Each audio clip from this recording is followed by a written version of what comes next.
Hey foodies, what is going on? Savvy Sipper here with a food and wine pairing. Happy New Year! It is finally 2021. Let's put 2020 behind us and enjoy this new year. So starting off, let's enjoy with a awesome wine pairing. I've got two red wines here, and they're both from Italy. I have a straight up Cabernet Sauvignon, and the other one is a red blend. It's Cabernet, Merlot, and Sangiovese. So I'm expecting that one to be a little bit lighter.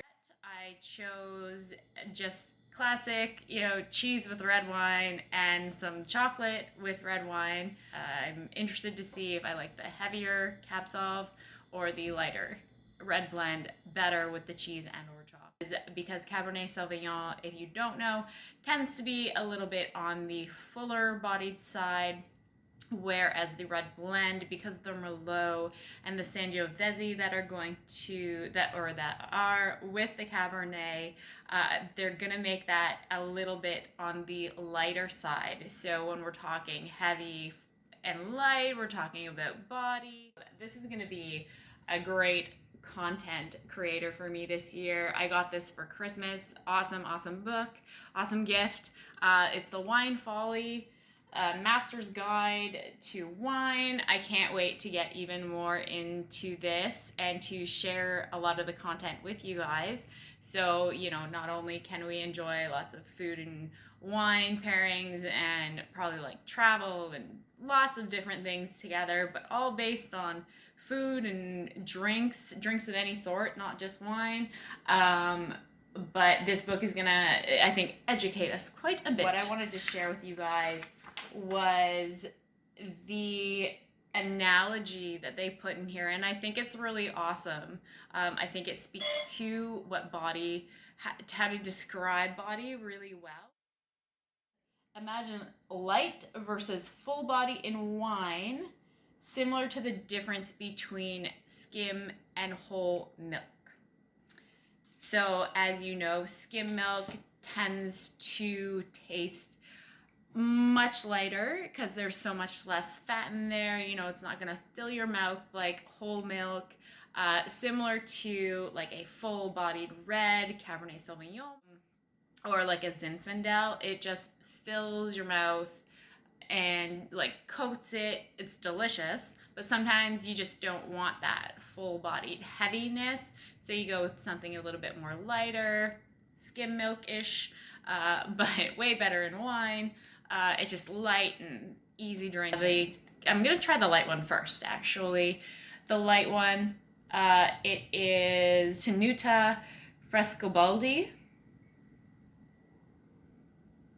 Hopefully you can see that.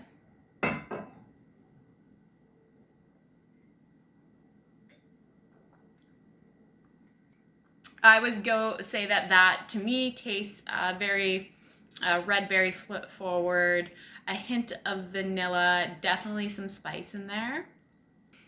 And then this is the Cabernet Sauvignon from Italy. Looks like it's got a few awards. It's called Spinelli. Pretty cool label. Looks like a cake. No, that's not a cake. It's not a cake. It's I think it's like a town or something. Anyway, I'm gonna just drink.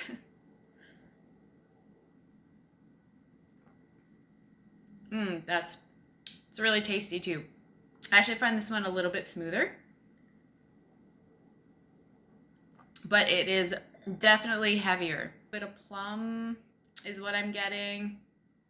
Not as much spice, just a hint, but definitely a little bit of vanilla in both, which I like those characteristics in a red. So not sure about you, but if you do, I highly recommend either of these wines. I'm gonna go ahead and see which one I like better with the cheese. I just have a few pieces of some aged cheddar here.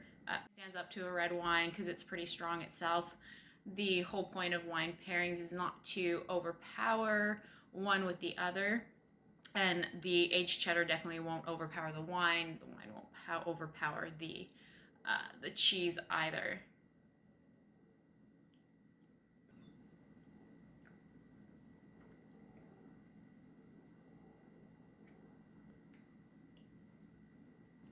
It's very nice with the blend. Not a huge change in taste, to be quite honest. It maybe toned down the spice a little. I got quite a bit of spice when I tried it on its own at the start, but the aged cheddars seem to mellow that out. Now I'm going to try it with just the Cab Sauv.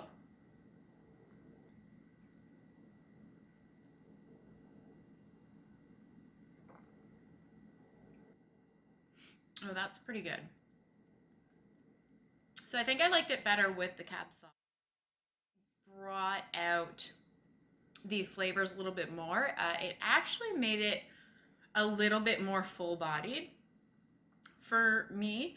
I find Cabernet Sauvignons from Italy, I find they're still full-bodied, but they're a little bit lighter than what you would say get from like California. Like they're a little bit heavier due to the fact that that's a wine, or sorry, it's a wine climate. It's a warm climate region for wines, which tends to make the grapes a little bit heavier, or the wines a little bit heavier. Anyway, the cheese was good with both. I think that my preference would be the heavier Cab Sauv. I've got a dark chocolate that is from a place called Chocolat. It's 100% organic, and I'm just looking at the ingredients right now. Oh, this is what it looks like. Very simple, beautiful packaging.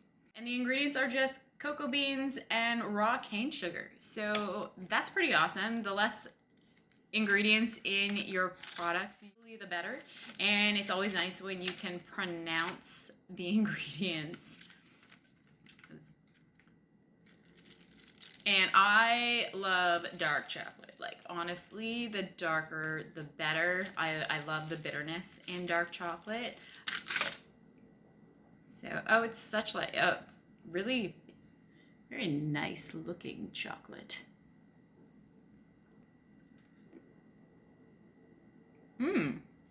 This is a really good chocolate. Highly recommend.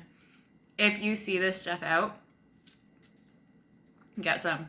And if you like dark chocolate, oh, it's so good because it's not overly sweet, has that nice bitterness to it, but it's not like biting, it's not overly tannic.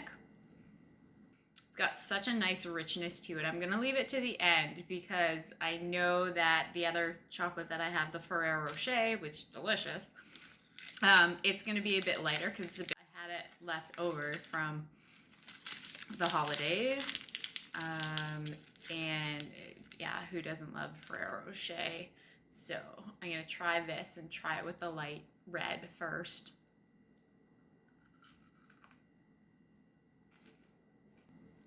I love hazelnuts and chocolate.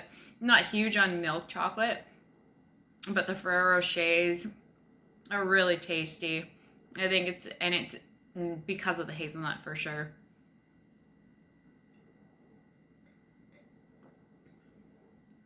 Okay, now I'm gonna try it with the Cab Sauv. See if I like the full-bodied better with the chocolate and hazelnut.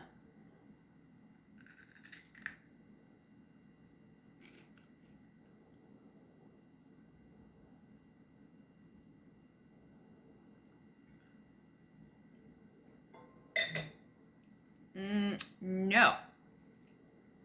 I definitely preferred the lighter bodied red blend with the Ferrero. I felt that it actually made the Cabernet Sauvignon almost like sour. So I think it brought out the acidity a bit more, but a little too much. And I know for myself, in a full-bodied red wine, I don't really prefer to have a lot of acidity. I love acidity in wine. Generally, I love acidity in white wines for sure, and champagnes and our sparkling wines, great with more acidity.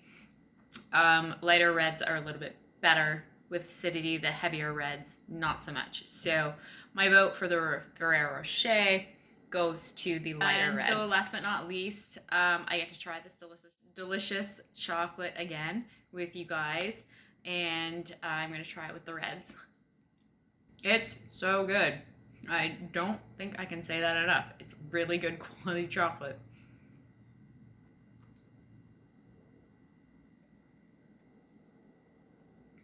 You know what? Even if you're not a dark chocolate fan, I know not everybody is. Dark chocolate and red wine, it's such a great combination. So I'm gonna try it with the Cab Sauv.